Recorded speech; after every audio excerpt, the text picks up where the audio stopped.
हम्म तो चलिए आज का डीप डाइव शुरू करते हैं। और आज का सवाल थोड़ा हैरान करने वाला है।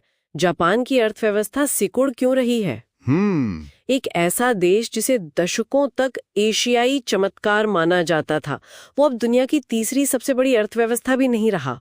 जर्मनी उससे आगे निकल गया है। हाँ, और हमारे जो स्रोत हैं वो साफ बताते हैं कि ये कोई मतलब अस्थाई मंदी नहीं है। नहीं, बिल्कुल नहीं। इसके पीछे गहरे संरचनात्मक कारण है। सही कहा। इसे एक परफेक्ट स्टॉर्म की तरह समझा जा सकता है। ऐसा लग रहा है कि जापान पर तीन तरफ से एक साथ हमला हो रहा है। तीन तरफ से, हाँ। एक तो है करेंसी का संकट जो लोगों की जेब खाली कर रहा है। दूसरा, घटती आबादी का संकट जो देश की सप्लाई चेन को तोड़ रहा है। और तीसरा एक तकनीकी ठहराव जो भविष्य के विकास पर ही एक बड़ा सवालिया निशान लगा रहा है। चलिए इस तूफान की पहली लहर से ही शुरू करते हैं, करेंसी से। जापानी येन अपने 30 साल के सबसे निचले स्तर पर है। हाँ। आमतौर पर तो हम यही सुनते हैं कि कमजोर करेंसी निर्यातकों के लिए अच्छी होती है ना? हाँ, पारंपरिक सोच तो यही है, लेकिन जापान के लिए ये वरदान के बजाय एक अभिशाप बन गया। अभिशाप? वो कैसे? देखिए, जापान अपनी लगभग 90% ऊर्जा और भोजन बाहर से मंगाता है। तो जब येन कमजोर होता है तो इन जरूरी चीजों का आयात बहुत बहुत महंगा हो जाता है। अच्छा, इसे ही आयातित मुद्रास्फीति कहते हैं। इसका मतलब पेट्रोल, खाना पीना सब कुछ महंगा हो गया होगा। बिल्कुल। और आंकड़े देखिए, अक्टूबर 2025 में चावल की कीमतें 40% तक बढ़ गईं।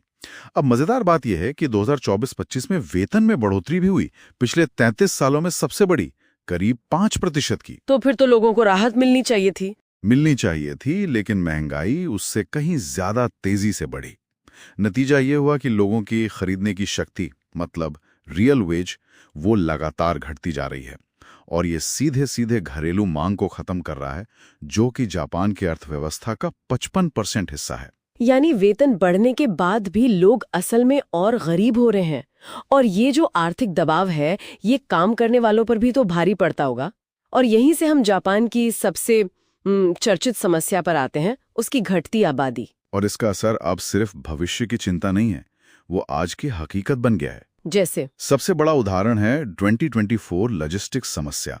हुआ ये कि सरकार ने ट्रक ड्राइवरों के ओवरटाइम पर सीमा लगा दी। उनकी सेहत के लिए सही है। हाँ, इरादा अच्छा था, लेकिन ड्राइवरों की कमी पहले से ही थी। इस नए कानून ने जापान की मशहूर just in time delivery system की तो जैसे कमर ही तोड़ दी है। बिल्कुल, कमर ही तोड़ दी। 2024 में देश की माल ढुलाई क्षमता में 14% की गिरावट आ गई। सुपरमार्केट की शेल्फ तक ताजा खाना पहुंचाना मुश्किल हो गया। अगर वो सिस्टम टूट गया तो सब कुछ ठप हो जाता है। वही हुआ। और ये सिर्फ लॉजिस्टिक्स की बात नहीं है, यही हाल कंस्ट्रक्शन सेक्टर का है। ओसाका एक्सपो 2025 जैसी बड़ी परियोजनाओं में भी देरी हो रही है। ये हैरान करने वाला है। कम लोग, मतलब तो ज्यादा टेक्नोलॉजी का इस्तेमाल होना चाहिए, लेकिन हमारे स्रोत एक 2025 डिजिटल क्लिफ की बात करते हैं। मतलब ये बात समझ से परे, हम जापान की बात कर रहे हैं। सोनी और निंटेंडो का देश टेक्नोलॉजी में कैसे पिछड़ सकता है? यही तो सबसे बड़ा विरोधाभास है। असल में बात यह है कि जापान की कई बड़ी कंपनियां आज भी 20-30 साल पुरानी आईटी प्रणालियों पर चल रही हैं। क्या पुराने सिस्टम्स पर? हाँ, जिन्हें लेगेसी सिस्टम कहते हैं। और इनको अपग्रेड न करने की कीमत बहुत बड़ी हो सकती है। अनुमान है कि 2025 के बाद जापान को हर साल 12 ट्रिलियन येन का आर्थिक नुकसान होगा। लेकिन क्यों? जिस देश ने दुनिया को टेक्नोलॉजी बेची, वो अपने ही सिस्टम्स को अपग्रेड क्यों नहीं कर रहा? इसका एक बड़ा कारण जापान की बिजनेस संस्कृति है। वो स्थिरता को, इनोवेशन और जोखिम से ज्यादा महत्व देती है। इन पुराने सिस्टम्स को बदलना एक बहुत खर्चीला और जोखिम भरा काम है। तो कंपनियां इसे टालती आ रही हैं। सालों से टालती आ रही हैं। नतीजा, डिजिटल कॉम्पिटिटिवनेस में जापान आज चीन और दक्षिण कोरिया से भी पीछे 31वें स्थान पर खिसक गया है। इस पूरी निराशाजनक तस्वीर में क्या कोई उम्मीद की किरण भी है? एक चमकता हुआ सितारा जरूर है, टूरिज्म। अच्छा। कमजोर येन ने जापान को विदेशी पर्यटकों के लिए एक बहुत सस्ता और आकर्षक डेस्टिनेशन बना दिया है। 2024 में एक रिकॉर्ड बना, 3.69 करोड़ पर्यटक जापान आए। ये तो बहुत बड़ी संख्या है। बहुत बड़ी।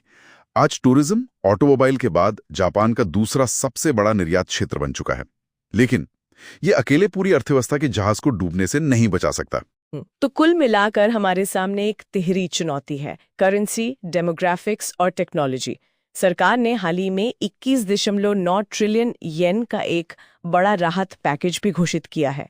पर क्या सिर्फ पैसा फेंकने से ये गहरी संरचनात्मक समस्याएं हल हो सकती हैं? इसकी संभावना सच कहूं तो बहुत कम है। स्रोत साफ कहते हैं कि ये समस्याएं ढांचागत हैं, अस्थायी नहीं। पैकेज कुछ समय के लिए दर्द कम कर सकता है, बीमारी का इलाज नहीं। तो जापान आज एक ऐसे चौराहे पर खड़ा है जहां उसे कुछ बहुत बड़े और शायद मुश्किल फैसले लेने होंगे। बिल्कुल। और यही हमें आज के डीप डाइव के अंतिम विचार पर लाता है, जिस पर श्रोता सोच सकते हैं। क्या जापान के लिए समाधान हमेशा की तरह और ज्यादा आर्थिक विकास की कोशिश करना है, या फिर एक बिल्कुल अलग रास्ता अपनाना, एक नियंत्रित आर्थिक संकुचन का, जहां लक्ष्य विकास न होकर मौजूदा जीवन स्तर को बनाए रखना हो?